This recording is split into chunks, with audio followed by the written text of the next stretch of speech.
Om Shanti 15 September 2020 साकार मुरली আজি বাবাই কৈছে মৰমৰ সন্তানসকল পিতা আহিছে তোমালোকক জ্ঞানৰ তৃতীয় নেত্ৰ দিবলৈ যাৰ দ্বাৰা তোমালোকে সৃষ্টি আদি মধ্য অন্তক জানা আজি প্ৰশ্ন হিংসহী শক্তি সকলেহে কোনটো কথা সাহসৰে বুজাব পাৰে উত্তৰত কৈছে অন্য ধৰ্মাৱলম্বী সকলক এইটো কথা বুজাব লাগে যে পিতাই কয় তোমালোকে নিজকে আত্মা বুলি বুজা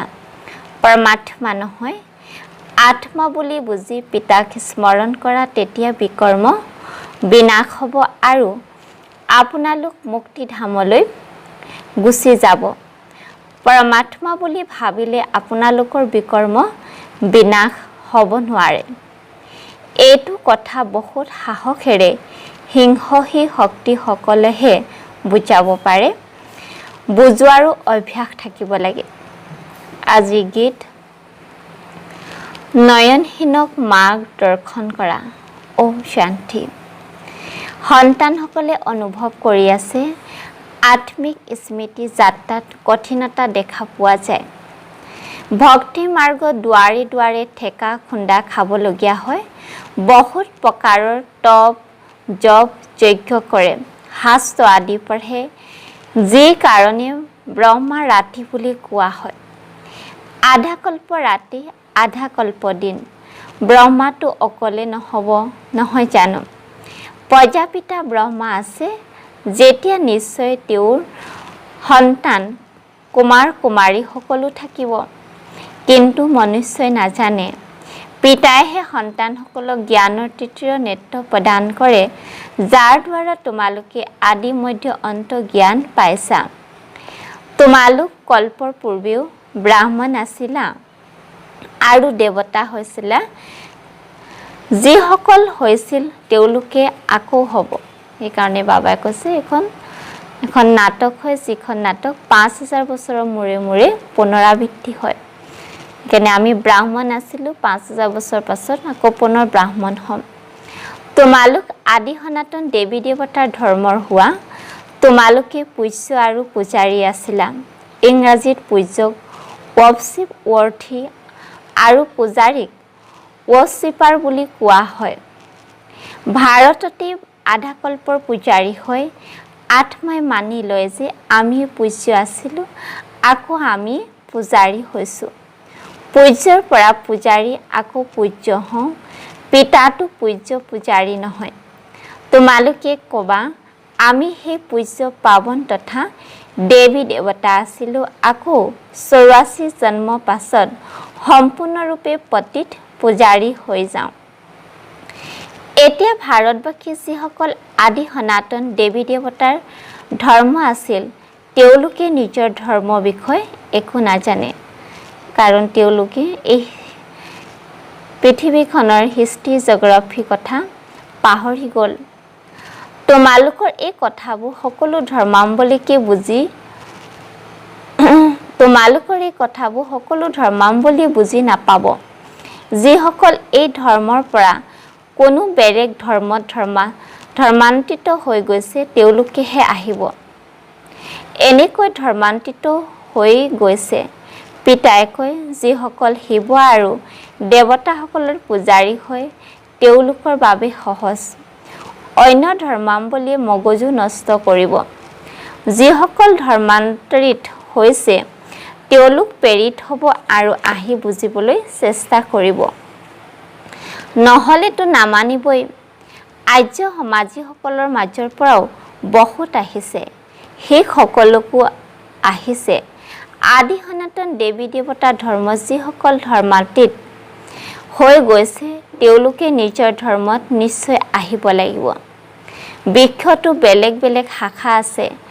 আকৌ আহিব ক্ৰম অনুসৰি ঠাল ঠেঙুলি ওলাই থাকিব তেওঁলোক পবিত্ৰ হোৱাৰ কাৰণে তোমালোকৰ ভাল প্ৰভাৱ পৰে এই সময়ত দেৱী দেৱতা ধৰ্ম ভেটি নাই যিটো আকৌ স্থাপন কৰিবলগীয়া হয় ভাই ভনীটো হ'বলগীয়াই হয় আমি এজন পিতাৰ সন্তান সকলো আত্মা ভাই ভাই হওঁ আকৌ ভাই ভনী হ'ম আত্মিক ৰূপত আমি আত্মা ভাই ভাই আৰু ব্ৰহ্মাৰ সন্তান হোৱাৰ কাৰণে আমি কি হৈছোঁ ভাই ভনী হওঁ এতিয়া যেনেকৈ নতুন সৃষ্টি স্থাপনা হৈ আছে পোন প্ৰথমে হৈছে ব্ৰাহ্মণ নতুন সৃষ্টি স্থাপনাটো প্ৰজাপিতা ব্ৰহ্মাকটো নিশ্চয় লাগিব ব্ৰহ্মা দ্বাৰাহে ব্ৰাহ্মণ হ'ব ইয়াক ৰুদ্ৰ জ্ঞান যজ্ঞ বুলিও কোৱা হয় ইয়াত ব্ৰাহ্মণ নিশ্চয় লাগে প্ৰজাপিতা ব্ৰহ্মা সন্তান নিশ্চয় লাগে তেওঁ হৈছে গ্ৰেট গ্ৰেণ্ডফাদাৰ ব্ৰাহ্মণ আছে এক নম্বৰত টিকনিধাৰী অৰ্থাৎ আটাইতকৈ শ্ৰেষ্ঠ আদম বিবি এডম ইভক মানেও এই সময়ত তোমালোক পূজাৰীৰ পৰা পূজ্য হৈ আছা তোমালোকৰ সকলোতকৈ উত্তম স্মাৰক হৈছে দিলৱাৰা মন্দিৰ তলত তপস্যাত বহি আছে ওপৰত ৰাজ্য ভাগ্য আৰু ইয়াত তোমালোক চৈতন্য ৰূপত বহি আছা এই মন্দিৰ ধ্বংস হৈ যাব আকৌ ভক্তি মাৰ্গত সাজিব তোমালোকে জানা এতিয়া আমি ৰাজযোগ শিকি আছো আকৌ নতুন সৃষ্টি লৈ যাম ভগৱানে আমাক ৰাজযোগ কি কাৰণে শিকাইছে নতুন দুনিয়ালৈ লৈ যাবলৈ সংস্কাৰ পৰিৱৰ্তন কৰাইছে হেয়া হৈছে জড় মন্দিৰ তোমালোক চৈতন্য ৰূপত বহি আছা মুখ্য মন্দিৰ এইটো সঠিককৈ সাজি থোৱা আছে নহ'লে স্বৰ্গক ক'ত দেখুৱাব সেইকাৰণে চাৰ্টত স্বৰ্গক দেখুৱাইছে ইয়াৰ ওপৰত বহুত ভালদৰে বুজাব পাৰা কোৱা যে ভাৰততে স্বৰ্গ আছিল এতিয়া আকৌ ভাৰত নৰক হ'ল এইটো ধৰ্মলোকে তৎক্ষণাৎ বুজিব হিন্দুসকলৰ মাজতো দেখিবা অনেক প্ৰকাৰৰ ধৰ্মত গুচি গৈছে তোমালোকে বহুত পৰিশ্ৰম কৰিবলগীয়া হয় উলিয়াই আনিবৰ কাৰণে পিতাই বুজাইছে নিজক আত্মা বুলি বুজি মনেৰে কেৱল মোক স্মৰণ কৰা একমাত্ৰ বাবাকে স্মৰণ কৰিব লাগে স্মৰণ কেনেকৈ কৰিব লাগে নিজক আত্মা বুলি বুজি বছ আৰু একো কথাই পাতিব নালাগে যাৰ অভ্যাস নাই তেওঁতো কথা পতাও উচিত নহয় নহ'লে বিকে নাম বদনাম কৰি দিয়ে যদি অন্য ধৰ্মৰ লোক হয় তেন্তে বুজোৱা উচিত যে যদি তোমালোক মুক্তিধামলৈ যাব বিচাৰা তেন্তে নিজকে আত্মা বুলি বুজা পিতাকে স্মৰণ কৰা নিজক পৰমাত্মা বুলি নাভাবিবা নিজক আত্মা বুলি বুজি পিতাকে স্মৰণ কৰিলে তোমালোকৰ জন্মান্তৰ পাপ খণ্ডন হৈ যাব আৰু মুক্তিধামলৈ গুচি যাবা তোমালোকৰ কাৰণে এই মনমনা মনটোই হৈছে যথেষ্ট কিন্তু বাৰ্তালাপ কৰিবলৈ সাহসৰ প্ৰয়োজন সিংহী শক্তিসকলেহে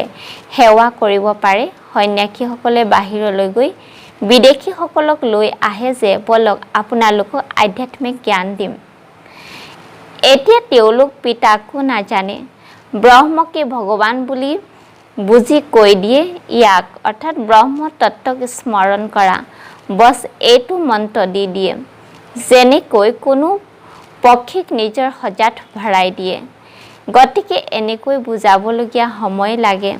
বাবাই কৈছিল প্ৰত্যেক চিত্ৰ ওপৰতেই লিখা থাকিব লাগে শিৱ ভগৱানো বাছ তোমালোকে জানা এই জগতত অভিভাৱক অবিহনে সকলো মাউৰা আবাহন কৰে তুমি মাতা পিতা তুমি বন্ধু সখা বাৰু ইয়াৰ অৰ্থনো কি এনেকৈ কৈ থাকে আপোনাৰ কৃপাতে অথা সুখ পাওঁ এতিয়া পিতাই তোমালোকক স্বৰ্গ সুখৰ কাৰণে পঢ়াই আছে যাৰ কাৰণে তোমালোকে পুৰুষাৰ্থ কৰি আছা যিয়ে কৰিব তেওঁই পাব এনেকুৱা নহয় যে বাবাৰ বনি গ'ল সি স্বৰ্গত ভাল পদ পাব নহয় আমি যি কৰিম তাৰ অনুসাৰে আমি পদ পাম এই সময়ত সকলোৱে পতিত পাৱন সৃষ্টিটো একমাত্ৰ স্বৰ্গই হয় ইয়াত কোনোৱে হতুপ্ৰধান হ'ব নোৱাৰে সত্য যুগত যিসকল হতুপ্ৰধান আছিল তেওঁলোকে হতুপ্ৰধান পতিত হৈ যায় যীশুছ খ্ৰীষ্টৰ পিছত যিসকল তেওঁ ধৰ্মৰ লোক আহে তেওঁলোক প্ৰথমতে হতুপ্ৰধান হ'ব নহয় জানো যেতিয়া লাখৰ হিচাপত হয় তেতিয়া সৈন্য তৈয়াৰ হৈ যুদ্ধ কৰি বাদশাহী ল'বলৈ তেওঁলোকৰ সুখো কম দুখো কম তোমালোকৰ দৰে সুখটো কোনেও পাব নোৱাৰে কাৰণ স্বৰ্গতটো আধাকল্প সুখেই সুখ আছিলে আৰু তেওঁলোকে আহে কেতিয়া দ্বাপৰ যুগতো আধা প্ৰায় সুখ খতমেই হৈ যায় হে ভাৰতৰ দৰে কোনো পাৱন খণ্ড নাথাকে যেতিয়া পিতা আহে তেতিয়াহে ঈশ্বৰীয় ৰাজ্য স্থাপন হয় তাত যুদ্ধ আদিৰ কথা নাই যুদ্ধ বিগ্ৰহটো বহুত পাছত আৰম্ভ হয় ভাৰতবাসী ইমান যুদ্ধ কৰা নাই অলপ পৰস্পৰ যুদ্ধ কৰি বেলেগ হৈ গৈছে দ্বাপৰতে ইজনে সিজনক আক্ৰমণ কৰে এই চিত্ৰ আদি তৈয়াৰ কৰিবলৈ বিশাল বুদ্ধিৰ প্ৰয়োজন এইটো লিখা উচিত যে ভাৰত যি স্বৰ্গ আছিল সেই ভাৰততে আকৌ নৰকৰ দৰে হৈ গ'ল আহি বুজক ভাৰত সংগঠিত আছিল এতিয়া দুৰ্গতিত ভাৰত সদগতিত আছিল এতিয়া দুৰ্গতিত আছে এতিয়া সদগতি পাবৰ কাৰণে পিতাইহে জ্ঞান দিয়ে মনুষ্য এই আধ্যাত্মিক জ্ঞান নাই এই জ্ঞান পৰম পিতা পৰমাত্মাৰহে থাকে পিতাই এই জ্ঞান দিয়ে আত্মাসকলক বাকীটো সকলো মনুষ্যক দিয়ে শাস্ত্ৰ মনুষ্যই লিখিছে মনুষ্যই পঢ়িছে ইয়াতো তোমালোকক আত্মিক পিতাই পঢ়ায় আৰু আত্মাসকলে পঢ়ে পঢ়াওঁতা আত্মা হয় নহয় জানো সেয়া লিখাটো আৰু পঢ়াটো মনুষ্যই হয় পৰমাত্মাটো শাস্ত্ৰ আদি পঢ়াৰ দৰকাৰ নাই পিতাই কয় এই শাস্ত্ৰ আদি কাৰো সদগতি হ'ব নোৱাৰে মইহে আহি সকলোকে উভতাই লৈ যাব লাগে এতিয়াতো জগতত কোটি কোটিৰ মনুষ্য আছে সত্য যুগত যেতিয়া লক্ষ্মী নাৰায়ণৰ ৰাজ্য আছিল তেতিয়া তাত 9 লাখে হয় এইকাৰণে কোৱা হয় না সৰু পৰিবাৰ সুখী পৰিবাৰ এইটো সত্য যুগত থে পজিশ্য হয় বহুত সৰু বৃক্ষ হ'ব তেন্তে বিচাৰ কৰা ইমানবোৰ আত্মা কলৈ গ'ল ব্ৰহ্মতিয়া পানীতটো বিলীন হৈ যোৱা নাই সেই সকলো আত্মা মুক্তিধামত থাকে প্ৰতিটো আত্মাই অবিনাশী আত্মাৰ অবিনাশী ভূমিকা নিহিত হৈ আছে যেটো কেতিয়াও নাইকিয়া হৈ যাব নোৱাৰে আত্মা বিনাশ হ'ব নোৱাৰে আত্মাটো বিন্দু হয় বাকি নিৰ্মাণ আদিলৈ কোনেও নাযায় সকলোৱে ভূমিকা পালন কৰিবই লাগে যেতিয়া সকলোবোৰ আত্মা আহি যায় তেতিয়া মই আহি সকলোকে লৈ যাওঁ অন্তিমত পিতাৰ হে ভূমিকা থাকে নতুন সৃষ্টি স্থাপনা আৰু পুৰণি সৃষ্টি বিনাশ এও নাটকত নিৰ্ধাৰিত হৈ আছে তোমালোকে আৰ্য সমাজী দলক বুজালে তেতিয়া সেই সকলৰ মাজত যিসকল এই দেৱী দেৱতা ধৰ্ম হ'ব তেওঁলোক প্ৰেৰিত হ'ব যথাযথ এই কথাবোৰ ঠিকেই পৰমাত্মা কেনেকৈ সৰ্বব্যাপী হ'ব পাৰে ভগৱানটো পিতাই হয় তেওঁৰ পৰা উত্তৰাধিকাৰ পোৱা যায় কোনো আৰ্য সমাজীয় তেওঁলোকৰ ওচৰত আহে নহয় তেওঁলোককে পুলি বুলি কোৱা হয় তোমালোকে বুজাই থাকা তেতিয়া তোমালোকৰ কুলৰ যিসকল হ'ব তেওঁলোক আহি যাব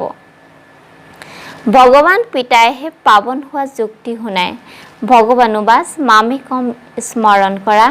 মই পতিত পাৱন হওঁ মোক স্মৰণ কৰিলে তোমালোকৰ বিকৰ্ম বিনাশ হ'ব আৰু মুক্তি ধামত আহি যাবা এইটো বাৰ্তা সকলো ধৰ্ম লোকৰ বাবে কোৱা পিতাই কয় দেশৰ সকলো ধৰ্ম এৰি মোক স্মৰণ কৰা তেতিয়া তোমালোক হতো প্ৰধান হৈ যাবা মই গুজৰাটী হওঁ মই আমুক হওঁ এই সকলোবোৰ ত্যাগ কৰা নিজকে আত্মা বুলি বুজা আৰু পিতাক স্মৰণ কৰা এয়া হৈছে যোগ অগ্নি সাৱধানে খোজ দিব লাগে সকলোৱে নুবুজিব পিতাই কয় মই পতিত পাৱন হওঁ তোমালোক সকলো পতিত পাৱন নোহোৱাকৈ নিৰ্বাণ ধামলৈ আহিব নোৱাৰে যোনটো পাৱন নোহোৱাকৈ নিৰ্বাণ ধামলৈ আহিব নোৱাৰে বুলি কৈছে বাবাই যি পৰম ধাম নিৰ্বাণ ধাম তাত সকলো আত্মাৰ ঘৰ হয় যি ঘৰটো সম্পূৰ্ণ পাৱন তাত পতিত আত্মাই প্ৰৱেশ কৰিব নোৱাৰে সেইকাৰণে বাবাই বাৰে বাৰে কৈছে তোমালোক পাৱন হোৱা ৰাস্তাও কৈছে নিজকে আত্মা বুলি ভাবি পৰমাত্মাক স্মৰণ কৰা এইটোৱে এটা ৰাস্তা পাৱন হোৱা ৰচনা আদি মধ্য অন্তকো বুজিব লাগে। সম্পূৰ্ণকৈ বুজিলেহে উচ্চ পদ পাবা। যদি অলপ ভক্তি কৰিছে তেন্তে অলপ জ্ঞান বুজিব। যদি বহুত ভক্তি কৰিছে তেন্তে বহুত জ্ঞান আহৰণ কৰিব। পিতাই যি বুজায় সেয়া ধাৰণ কৰিব লাগে। বানপ্ৰস্থীসকলৰ কাৰণে আৰু সহজ। গৃহস্থ ব্যৱহাৰৰ পৰা আঁতৰি যায়। বানপ্ৰস্থ অৱস্থা 60 বছৰ পাছত হয়, যে তেতিয়াই গুৰু শৰণাগত হয়। আজিকালিতো সৰু কালতে গুৰু শৰণাপন্ন কৰাই দিয়ে, নহ'লেতো প্ৰথমে পিতা, তাৰ পাছত শিক্ষক, আকৌ 60 বছৰ পাছত গুৰুৰ শৰণ লোৱা হয়। সদগতি দাতাটো একমাত্ৰ পিতাহে হয়। এই অনেক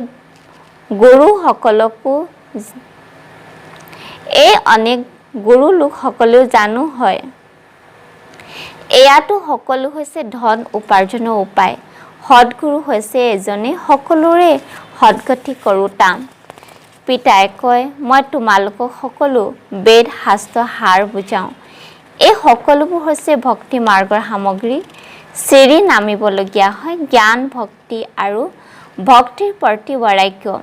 যেতিয়া জ্ঞান পোৱা যায় তেতিয়াহে